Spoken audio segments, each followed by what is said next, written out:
नमस्कार साथियों। असफलता की राह में मेहनत ही सफलता की एकमात्र चाबी है। तो चलिए आज का सफ़र शुरू करते हैं कुछ महत्वपूर्ण प्रश्नों के साथ। और आइएगा मिलते हैं आज के पहले प्रश्न से। भारत का सर्व प्राचीन ग्रंथ कौन सा है? बताओ भाई, जो सर्व प्राचीन धर्म ग्रंथ है वो कौन सा है? तो ये तो आप सबको पता ही होगा, वो वेद है। कौन है वो? वेद है। वेदों के रचयिता किसे कहा जाता है? बताओ, जो वेदों के रचयिता हैं वो कौन हैं? ये भी आप सबको पता होगा।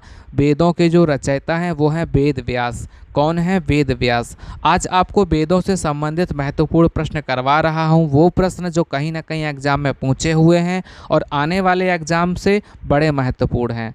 आप ये बताएंगे ग्रंथों में वेदों की संख्या कितनी है? ये तो आप सबको पता होगा, हर एक विद्यार्थी इसका आंसर बताएगा कि कुल वेद हैं कितने।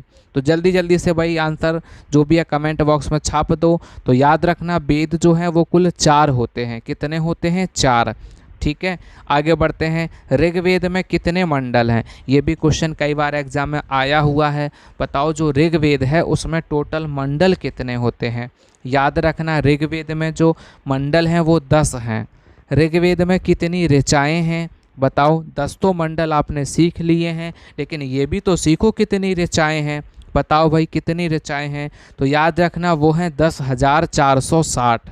10,460। ऋग्वेद के रचयिता कौन है? बताओ, जो ऋग्वेद है उसकी रचना किसने की है? तो याद रखना, वो है विश्वामित्र। विश्वामित्र ने ऋग्वेद की रचना की है। ऋग्वेद की ऋचाओं को पढ़ने वाले ऋषि को क्या कहते हैं? बताओ, ऋग्वेद की जो ऋचाएँ हैं उनको पढ़ने वाले जो ऋषि होते हैं उनको क्या कहते हैं? तो याद रखना, उनको होत्र कहते हैं। क्या कहते हैं? होत्र कहते हैं। गायत्री मंत्र जो है ऋग्वेद के किस मंडल में है? ये भी कई बार एग्जाम में आया हुआ है। तो याद रखना, जो गायत्री मंत्र है वो ऋग्वेद के 3रे मंडल में है। गायत्री मंत्र में किस देवता की पूजा की गई है? या आप ऐसे भी कह सकते हो, गायत्री मंत्र जो है किस देवता को समर्पित है? याद रखना, सूर्य देवता को। किसे समर्पित है? सूर्य देवता को। बताइए, ऋग्वेद के 9वें मंडल में किस देवता का उल्लेख है? ऋग्वेद का जो 9वां मंडल है वो किस देवता का उल्लेख करता है? याद रखना, सोम का।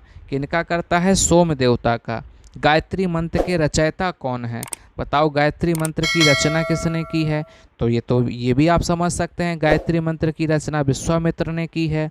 किसने की है? विश्वामित्र ने। ऋग्वेद में हस्तलिखित ऋचाएँ किस मंडल में हैं?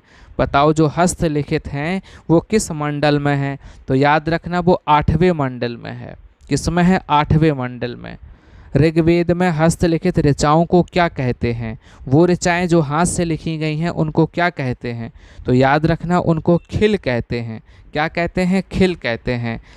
ऋग्वेद में प्रयुक्त अघन्य शब्द का संबंध किससे है? ये भी क्वेश्चन कई बार आया हुआ है कि अघन्य शब्द जो है वो किससे संबंधित है? याद रखना, गाय से संबंधित है। इसको ऐसे भी पूछा गया है, गाय को वेदों में क्या कहा गया है? तो याद रखना, अघन्य कहा गया है। 4 वर्णों का उल्लेख ऋग्वेद के किस मंडल में है? ये भी याद रखना, ऋग्वेद के 10वें मंडल में है। कौन सा वेद गद्य और पद्य दोनों में है? बताओ, गद्य और पद्य दोनों में कौन सा वेद है? याद रखना, वो यजुर्वेद है। कौन सा है? यजुर्वेद।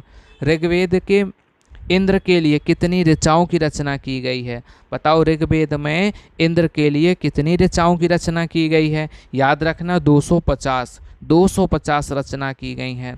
ऋग्वेद में अग्नि देवता के लिए कितनी ऋचाओं की रचना की गई है? जो अग्नि देवता हैं उनके लिए 200 ऋचाओं की रचना की गई है। आगे बढ़ते हैं। ऋग्वेद में सबसे पवित्र नदी किसे माना गया? बताओ, सबसे पवित्र नदी किसे माना गया? याद रखना, वो सरस्वती है। सरस्वती नदी को सबसे पवित्र नदी माना गया है, ऐसा ऋग्वेद में कहा है। किस वेद को भारतीय संगीत का जनक कहा गया है? ये भी कई बार आया हुआ है। भारतीय संगीत का जनक सामवेद को कहते हैं। किसे कहते हैं? सामवेद को। सामवेद की ऋचाओं को पढ़ने वाले व्यक्ति को क्या कहते हैं? सामवेद की जो ऋचाएँ हैं उनको जो पढ़ता है उस व्यक्ति को उद्गाता कहते हैं। क्या कहते हैं? उद्गाता। यजुर्वेद की ऋचाओं को पढ़ने वाले व्यक्ति को क्या कहते हैं? बताओ, अभी आपने सामवेद का सीखा, ऋग्वेद का सीखा, अब यजुर्वेद का बताइए।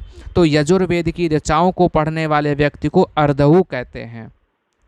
अथर्ववेद की रचयिता कौन है? बताओ, जो अथर्ववेद है इसके रचयिता कौन है? तो याद रखना अथर्व ऋषि हैं, इन्हीं के नाम से ये वेद का नाम पड़ा है, अथर्व ऋषि हैं। कौन सा वेद कन्याओं के जन्म की निंदा करता है? बताओ भाई, वो कौन सा वेद है जो कन्याओं के जन्म की निंदा करता है? तो वो है अथर्ववेद। कौन सा है वो? अथर्ववेद। तंत्र मंत्र टोने टोटके से संबंधित जानकारी जो है वो किस वेद में मिलती है? तो ये भी आपको पता होगा कि इससे अथर्ववेद में जानकारी मिलती है। अथर्ववेद इन सब चीज़ों से संबंधित है। आप ये बताएंगे इनमें से सबसे प्राचीन वेद कौन सा है? ये जो आपको वेद 4 बताए हैं, इनमें से सबसे प्राचीन वेद कौन सा है? तो सबसे प्राचीन वेद आपका ऋग्वेद है। सबसे नवीनतम वेद कौन सा है? आपने ये तो सीख लिया सबसे प्राचीन कौन सा है, तो नवीनतम भी तो पता होना चाहिए। तो नवीनतम जो वेद है वो अथर्ववेद है। कौन सा है? अथर्ववेद। वेद व्यास द्वारा रचित 4 वेदों को क्या कहते हैं? बताओ भाई, क्या कहते हैं? तो याद रखना उनको संहिता कहते हैं। क्या कहते हैं? संहिता। 4 वेदों को संहिता कहते हैं। वेदांगों की संख्या कितनी है? चलो बताओ, वेदांगों की संख्या कितनी है? तो याद रखना टोटल जो वेदांग हैं वो हैं 6। कितने हैं वो? 6 वेदांग हैं। आगे बढ़ते हैं। पुराणों की संख्या कितनी है? ये तो आप सबको पता होगा, तो जल्दी से आंसर कमेंट बॉक्स में छाप दो। पुराणों की संख्या कुल 18 है।